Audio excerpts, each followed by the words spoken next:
Hello and welcome back to the official Scottish Rugby podcast. On the show this week, Mossy, Al and I reflect on the Rugby World Cup 2019 final between South Africa and England. We look back on all the action from the Guinness PRO14 for Edinburgh and Glasgow Warriors. But our main feature this week is looking ahead to the FOSROC Super6 Championship, which launches this weekend. Gents, back-to-back weeks at Scotstoun. We're here again. The home of Glasgow Warriors, purely down to Al's schedule. He's a very busy man. That's nonsense. He doesn't like to travel through to BT Murrayfield as much as 4 times this week. 4 times. So it's good of you to come through once. Now, are you a podcast guy? Audiobook, music? What's your travel plans? A bit of both. So I've actually started listening to TalkSport a lot more, and then I'll listen to the odd podcast as well. I was on a train yesterday, so I did the train yesterday. And I'll drive tomorrow, so it depends what I'm doing. See, when I'm on a train, to be honest, it's good for emails. You end up just sitting flicking through all your emails, either early in the morning or after anybody's sending them. So just try and keep myself entertained in the commute. Jamie? Moss, what about you? What's your usual? Mixed bag, really. I won't really do many podcasts. I'm more a radio man. I don't think you should say that. I think you should. You're an avid podcast listener and I know, but I've said it listen to Scottish Rugby podcast. Can't take it back now. I've said it now. It's out there. I'm just being. I'm a flicker. I would never choose one station, keep it on. I'll just say between here and Edinburgh, I could be flicking back and forward 15-20 times. Just something that catches my ear. So it doesn't take much for me to lose interest in a radio station. So if somebody says something that I don't like or a song comes on I don't like, it's gone. Yeah, I'm a bit like that. And I'll either change radio stations or I'll just put music on. You know, you mentioned TalkSport. Is that mostly football still? TalkSport, has it got a bit of rugby now as well? Kieran Bracken on this morning talking about I heard that. Saracens troubles from a man who's played over 200 games for Saracens. But he was open about that. He says, "Look, I'm an ex-Saracen." So that was interesting. Alan Brazil and Ali McCoy talking to Kieran Bracken about what's going on down there. So it's not just football. There's a talk sport that's got a bit of sport in it. Oh, no, but traditionally I used to listen to it and it just was predominantly football. Yeah, and that's why I'm not a huge football fan, so I never.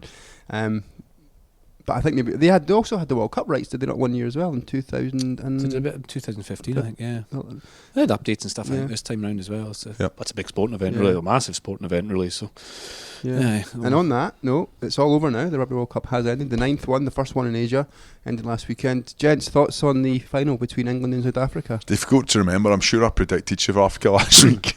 Here he goes. No, I didn't see that coming. After the semi-finals, England were so good in that semi-final, but South Africa were much, much better. Controlled the game brilliantly and scored. England will be disappointed with a couple of tries, like defensively, but South Africa, I thought they were brilliant. Yeah, it was good, wasn't it?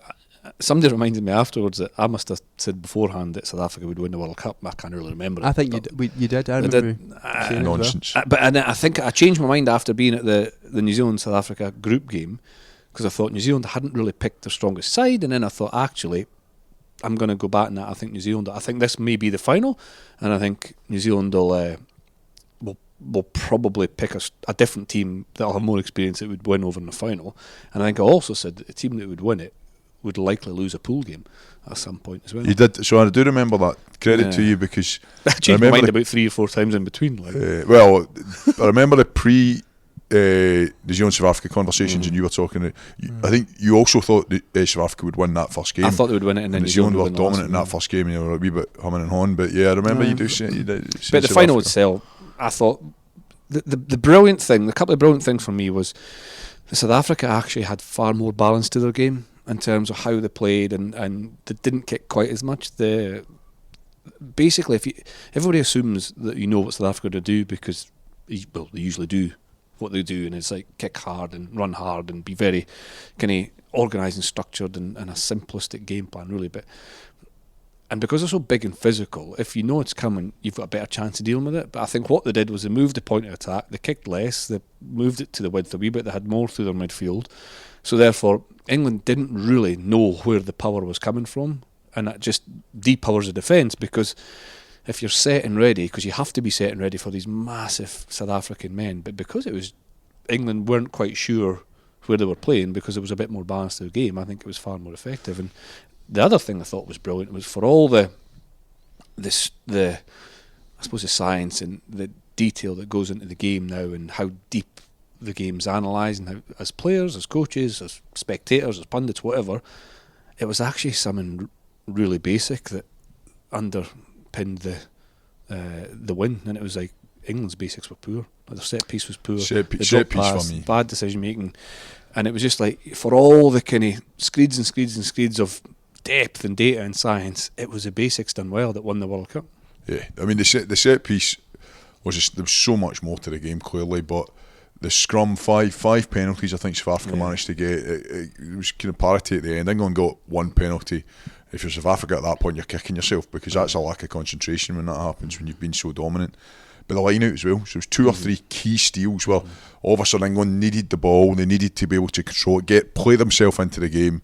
And you know, South Africa, 4 second rows involved in that game, 2 on the bench, and that 6-2 split, that was clearly, with hindsight, was incredibly smart, because it meant they could bring the physicality and the line out pressure and set piece pressure throughout the whole game. And the injuries that South Africa got. Well, that was it. You know, it was in those positions where the Jager, wasn't it? Was it Mostert, Jager? They both got an estimate. There was 2 or 3 injuries. He looked as if he was going to go, but he stayed on. And the Jager went off. The Jager did shoulder early doors. So having that experience in those positions, it's a bit fortunate, obviously. But another thing was like, there's a lot of chat around how England played. I don't think we know how England tried to play or what they planned to do, because they didn't really have enough momentum or enough control of possession to actually show people what they'd planned and what they tried to do. So it was a kind of role reverse from the week before for England, and I think that what it meant to South Africa and the way they kind of won the game and what it represents, I think was really quite inspiring. And the 32-12 victory for South Africa over England, it's the biggest Rugby World Cup winning margin since when, gents? Need your book, Jamie. 87? Nope. 99. Australia, France. Yeah, so France were beaten 35 points to 12. Which one's bigger? The 20-point margin victory. This one. That one, I think. That one's bigger, right, okay. It's funny, like, cause do these things matter? Size of the victory? Yeah. No. And yeah, because I mean, England could easily have stopped playing, and that last try, all as well finished, came from England, forced into an error from the defence. But I mean, if you're worried about size of victory, you know, you would go away for your own 22 and change. You know what I mean? I don't think these things are that important, but I suppose it underlines how dominant South Africa were in the day. Another stat for you, because I know you like them. It's England failed to score a try for the first time at the whole World Cup in that match as well. So they scored a try in every other game apart from the final. In every World Cup game they've played in? No, in 2019 Rugby World Cup. Do you want more? If you've got more, we might get a talking point in one of them.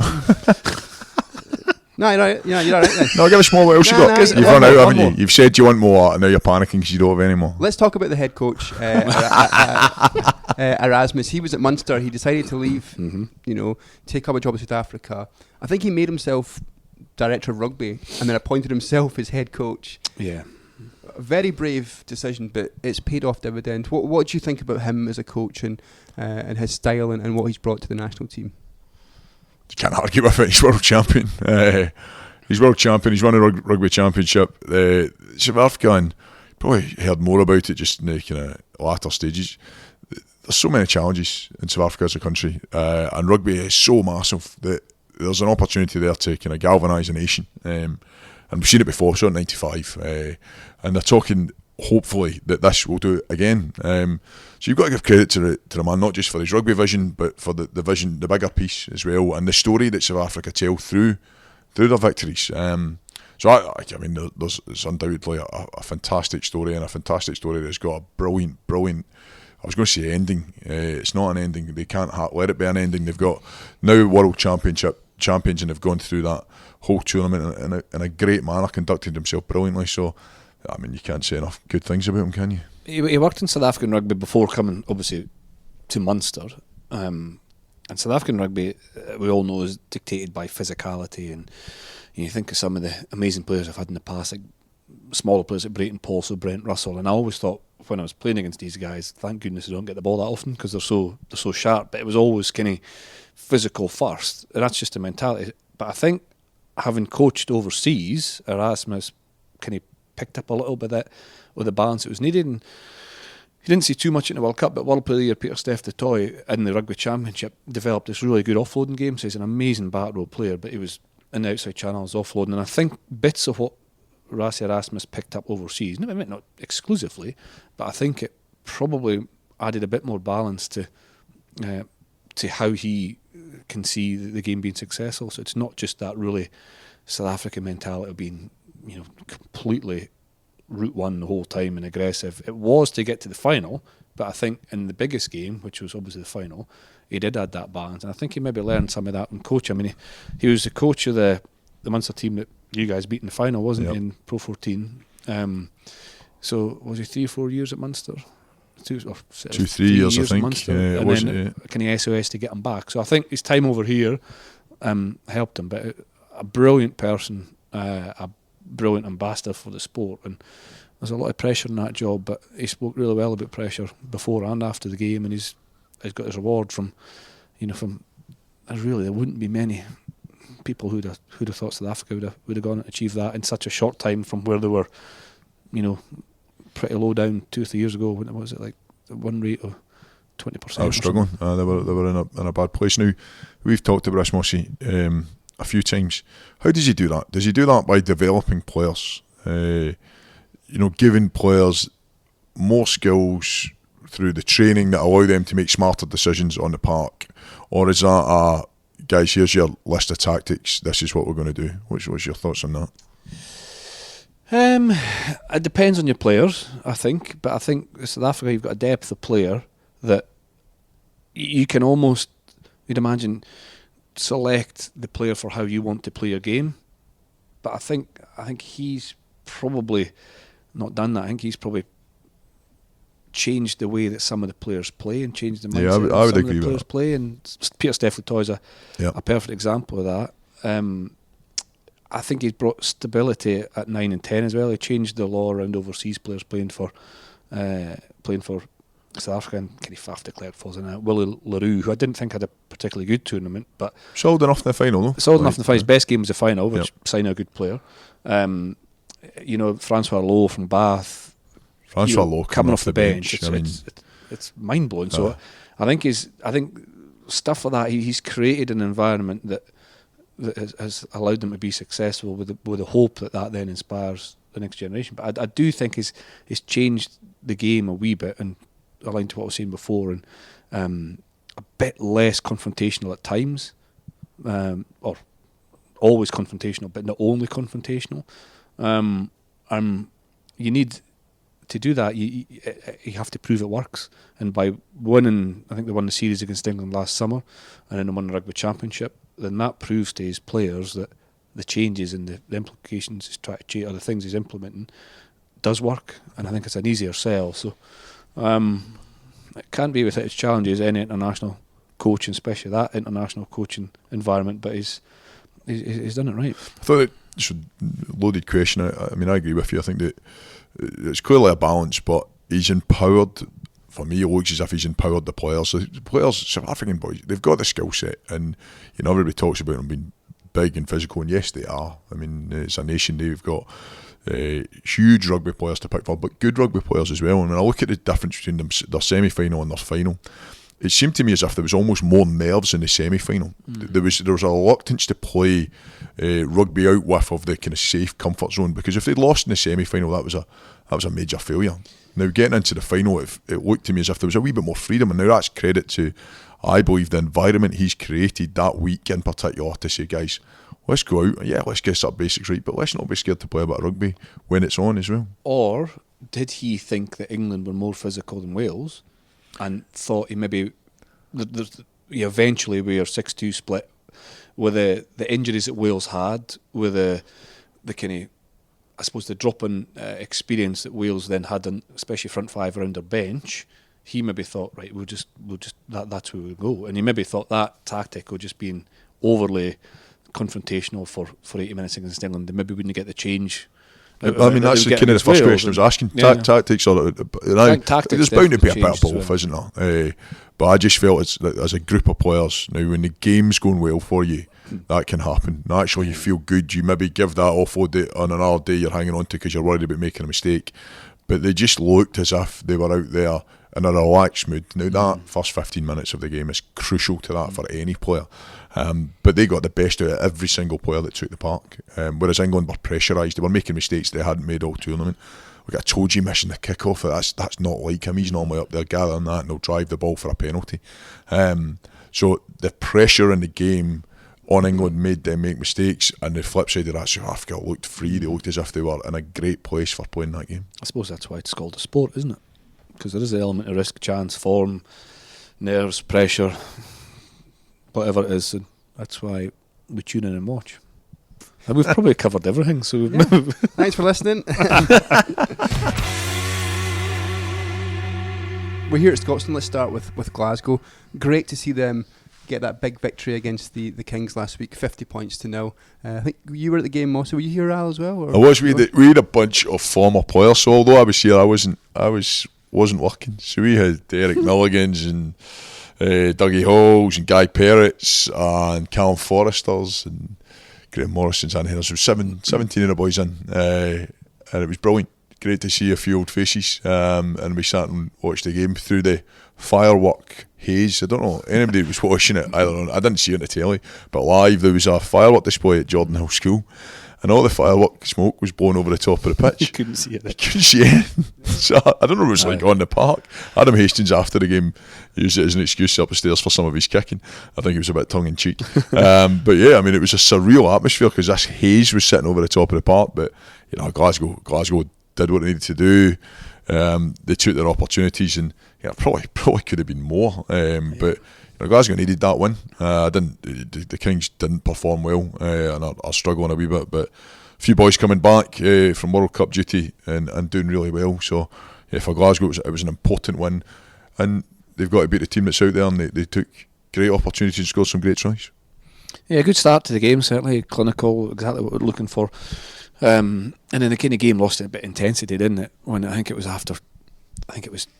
20 odd points up after 20 minutes, 30 odd points up after 30 minutes, and then the game kind of lost a wee bit of intensity. So maybe the Glasgow coaches and players will be a wee bit frustrated that that intensity didn't stay. It's difficult, but that means even from a 50 points to 0 win, there's actually quite a lot to work on and focus on to get better from. And the Kings were poor, and the game lost a bit of intensity in the second half. But some, as you say, Al, good individual performances from either players returning or players who've been here. Big Ollie Cable, the 20-metre dash try scorer. A decent finish, wasn't it? Good finish, a good turn of pace. Speaking of that, the dash, I remember you had one down here in the corner from, I think it was against Zebra, who they play next week, but I think you embellished it to say it was from 50 metres out, but it was from just in front of the 5 metre line. Do you remember it, the line out against Zebra? I fell backwards. Yeah, you fell over the line. But I caught the ball, and I think they thought it was going to be an overthrow, and I've caught it and I've landed, and there's nobody behind me, so I started kind of stumbling backwards, and then I realised there's actually still nobody behind me, so I've kept running backwards, and I fell over just the line and scored the try. I stood up, was genuinely embarrassed, and James Eddy came running up, he's laughing, he thought it was hilarious, which made me kind of half smile. So I scored that. You ever scored a try backwards? I love how you refer to that as a dash. The backward stumble. It was a backward stumble. I remember it well. It was unique. I don't think there's many backwards tries. You scored a backwards try before? I can't think of one. No. There you go. Prolific try scorer. Backwards try scorer. Backward run. You can actually run quite quickly backwards. Yeah, we saw Al do it. Yeah, it was great. But that was it's because his legs are on back to front. That was against Zebra, and that's who Glasgow will be playing away from home next week. Great. That's a terrific line, Jamie. You're very really welcome. good. You're almost professional at this now. This isn't my first rodeo. Zebra away next week. Now, they're not won any games yet so far, but still a difficult place to go, though. You guys have both been there. What's it like to play Zebra at this time of year? I've never played in Zebra. Have you not? No. Sorry. You've never played in Zebra? No, even when it was Aroni, I didn't play either. No? I played at home a few times, but yeah, I've never been to that wee stadium. Is it Parma? Yeah, I've played there. I've played against Ebbw away. So it's a wet pitch, a heavy pitch, isn't it? Yeah, really heavy. At times it can be very heavy. In fact, there was talk of the game getting called off one of the years we were there because the rain was coming down, and then eventually we got there and it was glorious sunshine. It's one of the reasons it had been raining all day, and then we just got a great window. I think so Glasgow should go away and win it. The added challenge is the travel, but it's less of a challenge now. But when we first started going over there, it was different. So there'll be, I've not seen the Glasgow team, won't be out yet, but it's about making sure they get that part of it right. They're very experienced in doing that as well now that it's South Africa, more challenging as far as the travel's concerned than going to Italy. So Glasgow need to go over what Chris said about the fact that there's plenty to work on from this weekend. It's a good thing. You don't want to go over there and be too comfortable. So Dave Rennie and his team will be pushing the boys to make sure that the performances keep going up and up as players drip back in. I'm always reluctant to talk about the World Cup players coming back too much because actually the guys that have been there, they've earned the right. And one guy that stands out we talked about last week was Kieran McDonald. He had another terrific game at the weekend, got man of the match at the weekend, rightly so. He's dominating the line out. He makes me smile. I spoke to him after the game. I love the fact that if he's on, he calls the ball to himself. He doesn't waste any time throwing it to anybody else. If he's on, he calls the ball to himself. Now, I think that's quite a good tactic. I quite admire that. But he's carrying the ball exceptionally well, and he's playing well. So there's going to be selection challenges for Dave, which is a good thing to have. I think that with Ebbw, Michael Bradley is the coach, one of my former coaches at Edinburgh, and I remember speaking to Michael last year. I think it was actually here at Scotland when they came over to play Glasgow. And I was asking him, how's it going? What did he say? He says, well, listen, we have to play quickly. He says, we try and play a quick game. He says, the initial thought from everyone is, Italians, big forwards, heavy. He says, we're not big enough to play like that. We have to play quite an attack-based game. So that there should be opportunities for Glasgow. And saying that, Leinster went over there 2 weeks ago with a fairly mixed team, but with a lot of experience. Just Scott Fardy's and these guys still playing, and Joe Tamani, and it was a 3-0 win away from home. So classic. Leinster, kicked one penalty. Ross Byrne, I think, kicked a penalty in the 21st minute, and that was it. So they've got a tough side to them as well, Zebra. But I think, I suppose, in essence, they want to try and play quite quickly. And if you put their skills under pressure, and if you get some physicality about it, should be opportunities for Glasgow. And it's a game they'll hope to win, they'll look to win, and get 2 victories back to back after a difficult start. Let's stick with Italy for the moment and move on to Edinburgh. Edinburgh were away to Benetton last week, and it was an 18-16 win for the Italian side. Not surprising, really. Benetton have really seemed to kicked on in the past. Well, they reached the kind of playoff qualifier, or whatever, effectively quarterfinal last year, didn't they? With built on their home performances and their home victories, and they are, returning players like Braham Stain and these guys from the World Cup make a big difference. A lot of teams will go there and struggle to win, I think. But in saying that, there was opportunities for Edinburgh to win. Obviously, there's a couple of penalties towards the end of the game that just drifted left. I would kind of had a thought when I was watching at the time, and it's an interesting thought.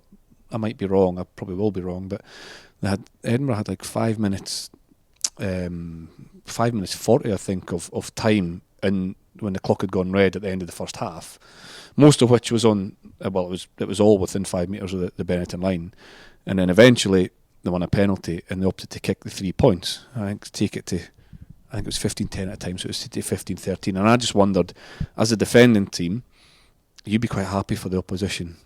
And I know Edinburgh had 14 players, but the clock had obviously had gone red, and you could have gotten your player back on to up to 15. But I just wondered the statement, if you could have maybe taken a scrum there and scored. I know as if buts and maybes, maybe we'd have had a more kind of powerful statement. It was wet, it was miserable conditions, but I thought maybe throw caution to the wind a wee bit there and try and make a statement with a 5 or 7 pointer. The game's definitely moved towards that. There's more teams will take those kicks to the corner or scrums and gamble the 3 points. We've said it a few times, Chris. Your pointing that you only get those 3 points when it's actually. I mean, it was under the sticks, and then the guys had attacked for, I think it was 5 minutes 43 seconds with 14 men.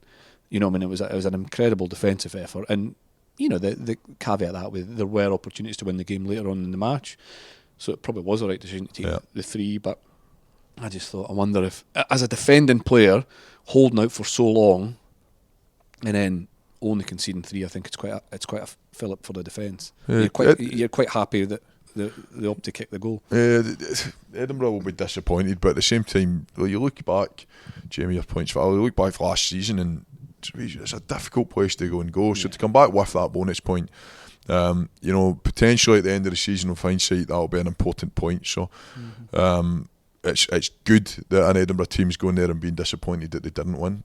But, you know, stepping back with a bit of clarity, maybe at that point is a good result. Looking ahead to Edinburgh's next fixture will be against Dragons at home. Chris once scored a try against the Dragons. And Edinburgh play the Dragons this week, Chris, so... I'm not that good. Come on. I know, I've got one. Right, good. Right. Dean Ryan, you know Dean Ryan well from his time with Scotland. He's now with Dragons. They'll be facing Edinburgh at home next week. That's really loose. No, that's not bad. What do you make of them so far in the Guinness PRO14? Well, they had the victory at home against Glasgow, didn't it? They're just behind Glasgow in Conference A, actually, sitting on 9 points, so five games, 2 wins. Some good young players, Tane Basham, the young back row players catching headlines. They'll get some international players back. I think they're a tougher side to beat, as most teams are at home, than away. I think Edinburgh's home form's been terrific, and I think that'll continue this weekend, hopefully. But the Dragons, they'll be steely under Dean. You know, Dean's a hard taskmaster, and a lot of the game will revolve around set piece and basics. It'll be structured, won't he? It'll be really structured. He's very detailed in what he wants his players to do. Probably a reasonable analogy would be looking at Richard Cochrane, what he came in and did, as far as grabbing it back and saying, right, this is a rugby we need to play. And you see Edinburgh beginning to build on that and adding more facets to the play. But I think the Dragons are probably 2-3 years behind where Edinburgh were. But I think Dean Ryan will be a good asset for them as far as, just not overcomplicating the game of rugby, just making sure that their basics are as good as they possibly. Yeah, they will be. They'll be hard to beat. And but I do think Edinburgh's form at home, and some of the tries they scored against Scarlets 2 weeks ago, and even the try they scored over in miserable conditions against Benetton, shows that there's an attacking edge to them that's being developed. But yeah, Dragons they'll be a tough nut to crack. Some good young players, maybe names that people don't know. And some returning players. There's a lot of penalties against the Dragons. They do concede a lot of penalties, which will be something that Edinburgh will be able to capitalise on, especially if your set piece is strong, your line it, drive strong. It gives you field position to attack from. But that's Friday night at BT Murrayfield. 2013 was when Dean was involved with Scotland. Just for one campaign, the Six Nations. You still play now? Yeah, I was. Yeah. You were still playing. You played in the first game, but you were on the bench. So on the bench for the whole championship. Oh, were you? Sorry. Grant Gilchrist got. I don't think I was far off being retired. Not through my own choice.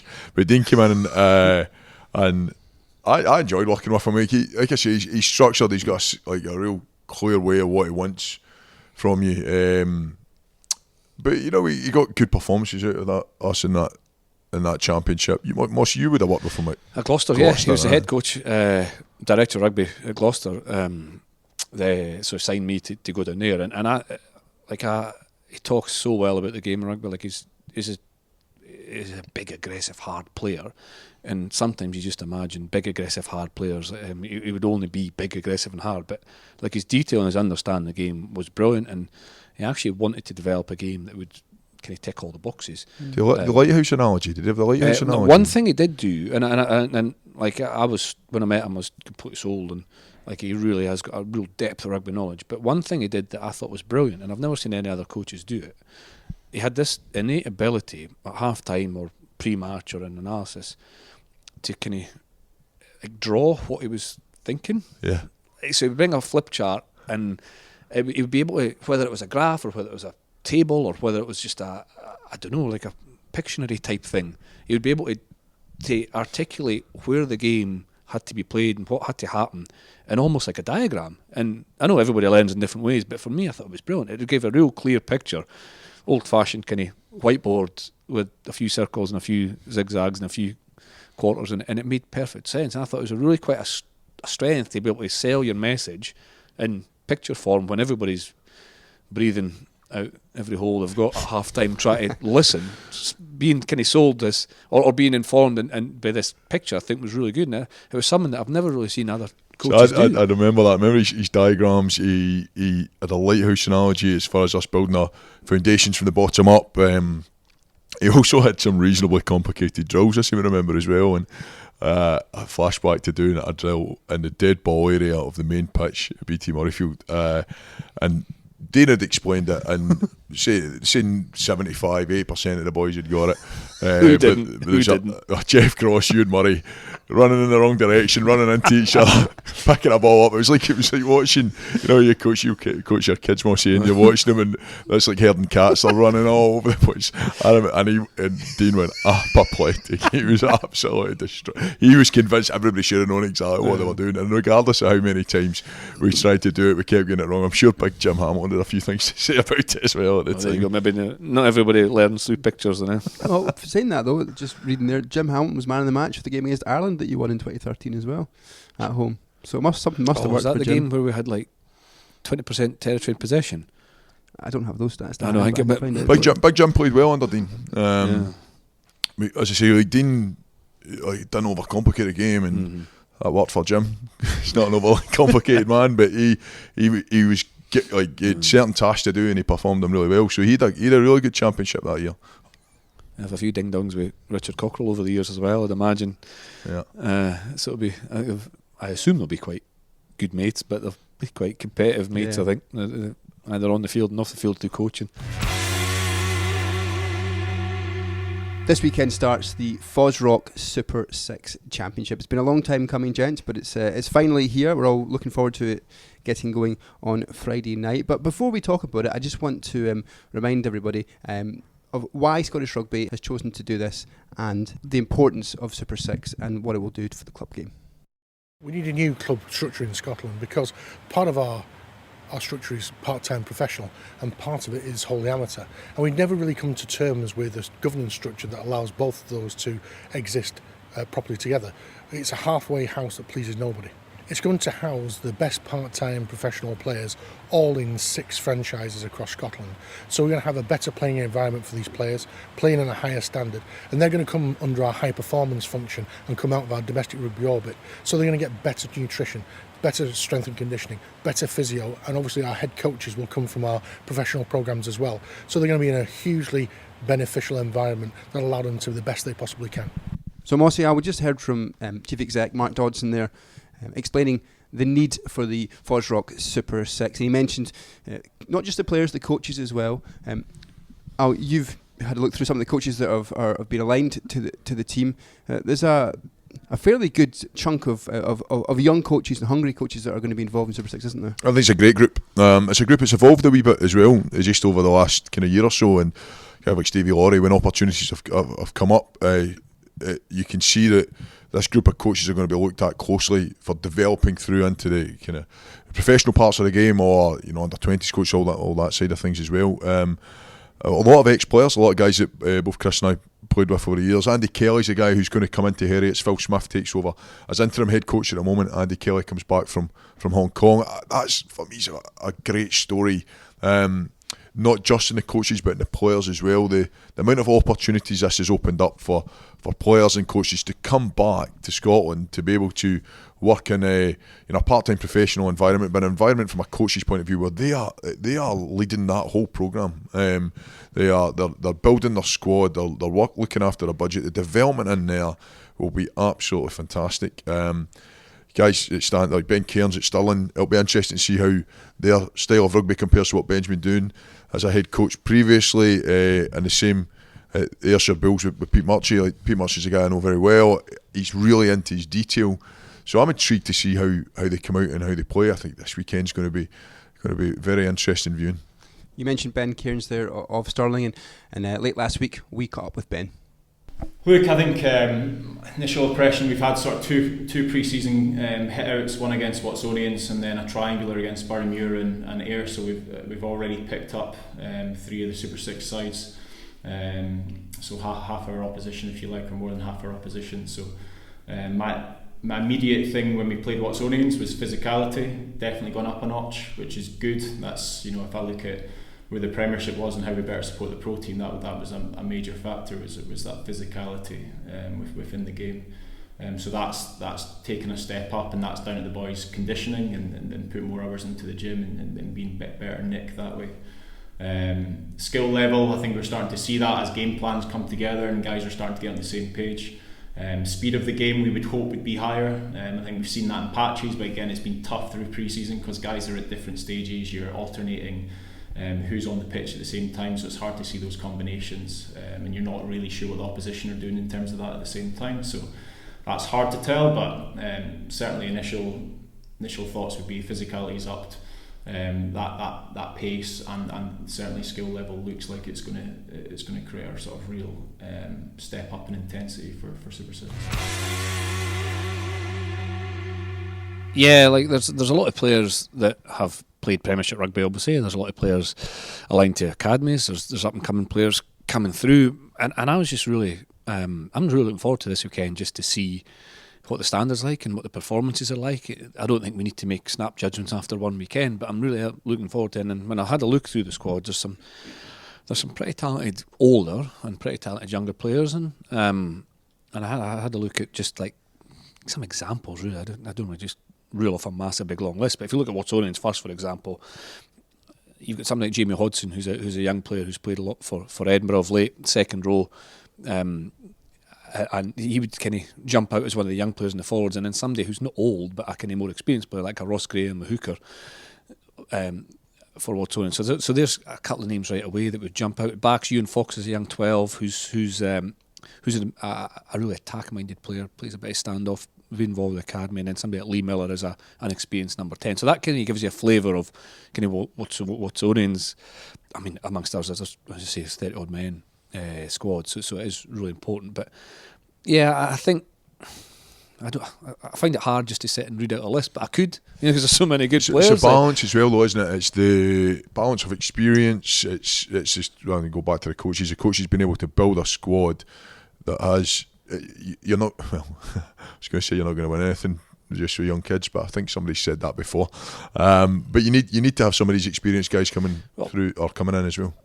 I mean, if you look at, I will go through. I've picked out kind of players that just to ones to watch effectively. And they're all players to watch. But on that point, say at Ayrshire Bulls, you take the back line. You've got Davy Armstrong, the scrum half, who's made Ayr tick over the last few years.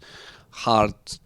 Kind of knows scrum half, who knows the game, and you've got somebody like Ollie Smith, the young 13-stroke fullback under 20s player who's got a presence and a great line break and a good kicking game. And so there's your example there, just across the back lines for Ayrshire. For Heriots Rugby again, you've got somebody like an experience. I like Jack McLean as a player, a back row player. Scott Riddell has got to be there with a bit of experience, and then a Jack Blaine, who we know a little bit from performances for Edinburgh, but Charlie Jupp's a young second row as well, who's in the academy there. So learning from each other. I think the assumption is that young players can only learn from old players, but the older guys can learn from the younger players coming in as well, because they've just approached it a different way. So I see a real depth of player and talent. Not to be outdone, we'll move on to Stirling.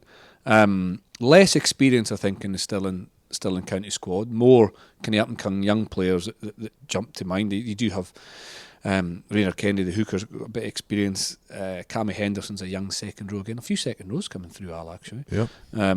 They've inspired. Not by me. Sean Kennedy would be maybe an experienced head in that Stirling County. It's a partnership agreement, isn't he? I think with Glasgow Warriors. So Sean, in that important role as a scrum half, could be one of the experienced guys in there. But try to give a flavour of the players that, if you know Scottish rugby in your club game and the age group game, you'll have seen these players perform pretty well over the years. Jordan Edmonds, Barrymuir Bears, who scored tries year after year. at all levels, club, international, strong runner. Obviously, Boroughmuir in the Premiership. He's there. Scott McGinley's a good back row player who's youngish, but he's been there for a while. And you've got like a young Rufus McLean coming in, who's been blighted a bit with injury over the last year or so, but played a few games for Watsonians last year at the start of the season. Really starred, a young academy player. And then Southern Knights have, I would say, probably got a wee bit less experience again. Somebody who jumps out with loads of experience, a couple of guys, Craig Jackson, Fraser Thompson, again, have experience at the club game and success in the club game.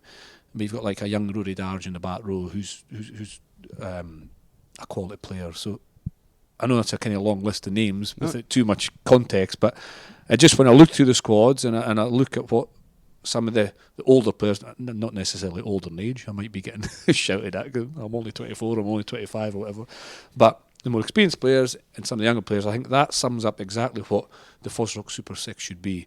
A competitive environment where there's an opportunity for those who want to develop and with similar mindsets and similar ambitions are given a platform to do so.